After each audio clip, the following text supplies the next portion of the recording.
उनके 3 पुत्र हुए, अर्जन्य, पर्जन्य और एक पुत्र सूरसेन। 3 पुत्र हुए उनके। जो अर्जन्य और पर्जन्य थे उनके 9 पुत्र हुए। सबसे बड़े जो पुत्र थे उनका नाम नंद बाबा पड़ा। सब उन्हें नंद बाबा कह के पुकारते थे। अब महाराज अब बचे कौन? सूरसेन। अब सूरसेन जो थे उनके पुत्र हुए, उनके पुत्र वसुदेव जी हुए और उन्हीं के वंश में आगे चल करके उग्रसेन नाम के राजा हुए, जो मथुरा मंडल के राजा बने। और जो सूरसेन थे महाराज वो आगरा मंडल के राजा थे। तो जो उग्रसेन है उनकी पत्नी गर्भवती थी। एक बार की बात है, जो उनकी पत्नी है महाराज वो अपने सहेलियों के संग सायंकाल के समय कहीं घूमने चली गई और वहां घूमने जाती हैं तो एक ध्रुमिल नाम के राक्षस की साया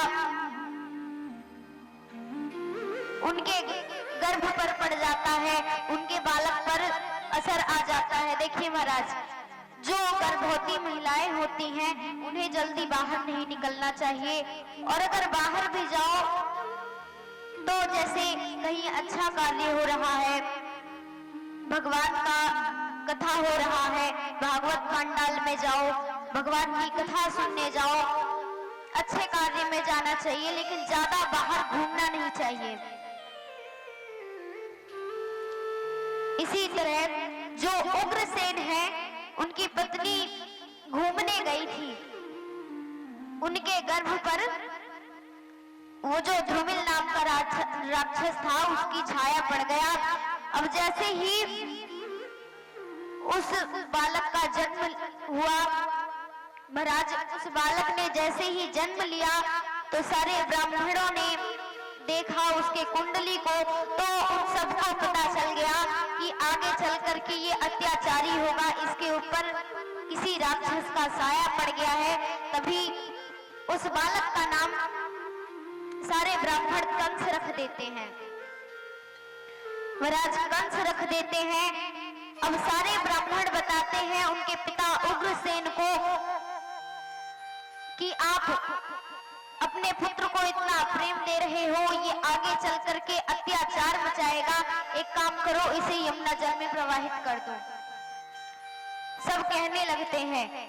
तो उग्रसेन जो है वो कंस को यमुना जल में प्रवाहित कर देते हैं महाराज।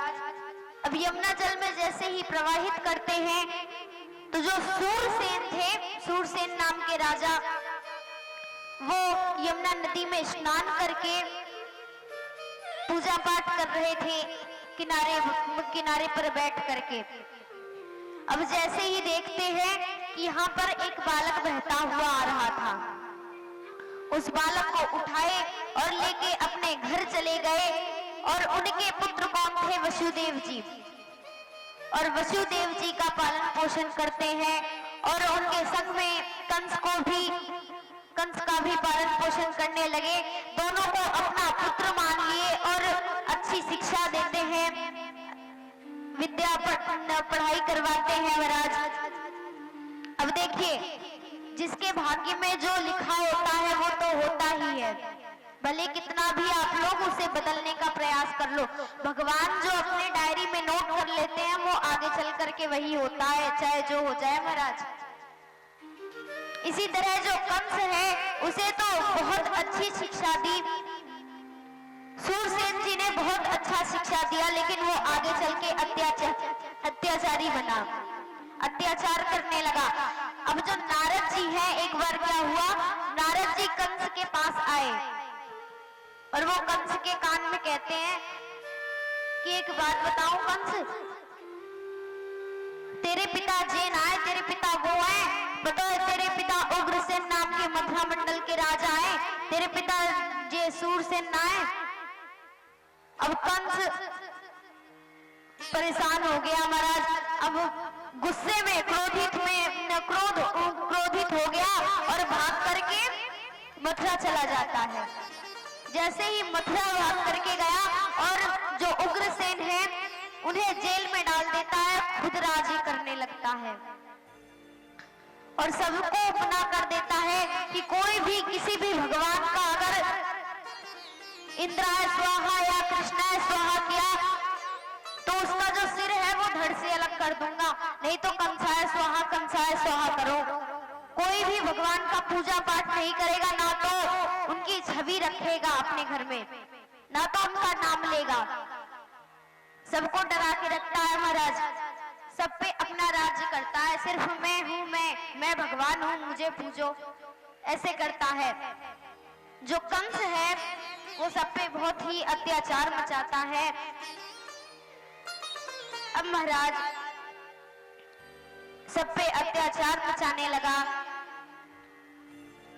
तो उसके मन में विचार आता है कि जो मेरे चाचा हैं देवक, उनकी पुत्री देवकी हैं। भाई बहन भाई का तो प्यार होता ही है। अब उसके मन में विचार आया कि मेरी बहन जो है देवकी वो विवाह के योग्य हो गई है, विवाह के, उसका विवाह करवाता हूँ। अब वो जो कंस है वो देवकी का विवाह वसुदेव जी के संग तय कर देता है महाराज और धूमधाम से विवाह संपन्न करा करके रथ में बैठाता है अपनी बहन को हाथ पकड़ करके और खुद रथ हाँकने वाला सारथी बन जाता है। और जैसे ही रथ चलाने बैठता है महाराज, देखिए कितना प्रेम है भाई बहनों में, प्रेम तो होना ही चाहिए। अब जो कंस है वो रथ जैसे ही चलाने का कोशिश करता है तभी आकाशवाणी होती है महाराज और उस आकाशवाणी से उसे पता चलता है कि अरे कंस, जिसे तू इतना प्रेम दे रहा है उसी का 8वां गर्भ तेरा काल होगा, तेरा काल होगा। इस तरह महाराज आकाशवाणी होती है। अब जैसे ही कंस को पता चला कि 8वां गर्भ उसकी बहन का जो 8वां गर्भ है वो उसका काल होगा, अब वो दौड़ करके जाता है और अपनी बहन का देवकी का केश पकड़ के खींचने लगता है और जैसे ही तलवार निकालता है मारने के लिए, वसुदेव जी उनका हाथ पकड़ लेते हैं, कहते हैं कंस तुम देवकी को मत मारो, मैं प्रार्थना करता हूं तुमसे, एक काम करो, तुम्हें मेरे बालक से परेशानी है, तुम सोच रहे हो वो काल बनेगा तुम्हारा, एक काम करो तुम एक एक करके 8 पुत्र को ले लेना, लेकिन देवकी को मत मारो। इस तरह कहते हैं कि 8 पुत्र को ले लेना महाराज। अब जो कंस है वो वसुदेव जी को और देवकी को जेल में डाल देता है। अब जेल में डाल देता है, ऐसे ही करके पहला बालक जो है वो होता है, कंस उसे मार देता है, दूसरा बालक होता है उसे भी ऐसे करते करते करते करते 6 बालकों को कंस मार देता है। महाराज 6 बालकों को जब मार देता है तो जब 7वां गर्भ देवकी मैया का आता है तो उसमें शेषनाग का अवतार होता है जो बलदाऊ भैया थे, महाराज बलराम थे। अब जो बलराम थे, जब नारायण जी को पता चला कि अरे बलराम जी को अगर ये कंस ने मार दिया तो इस संसार का कौन देखभाल करेगा, इस संसार को कौन चलाएगा, तब तो पूरा ये संसार नष्ट हो जाएगा। अब जो नारायण भगवान है वो योग माया को बुलाते हैं और कहते हैं कि एक काम करो, तुम ये बलराम भैया को ले जा करके बलराम भगवान को रोहिणी मैया के गर्भ में प्रवेश करवा दो। अब जो योग माया है वो कहती है एक बात बताओ नारायण भगवान,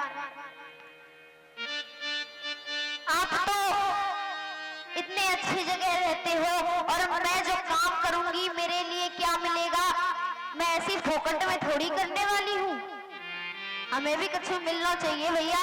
अब आप लोग भी हो ऐसे हैं, अब भाई किसी कार्य का, किसी चीज का, लोभ का